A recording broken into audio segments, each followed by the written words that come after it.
અમરેલી જિલ્લાના ધારી તાલુકાના ગોપાલ ગ્રામ ખાતે ગત મોડી રાત્રે સિંહ લટાર મારતો કેમેરામાં કેદ થવા પામ્યો છે.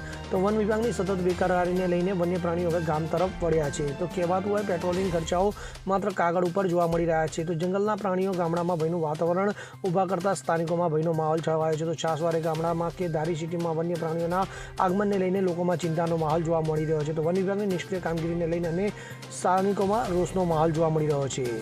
મેહુલ ત્રિવેદી સાથે CN24 ન્યૂઝ અમરેલી. હવે જુઓ દેશ દુનિયાની તમામ ખબરો તમારી આંગળીના ટેરવે.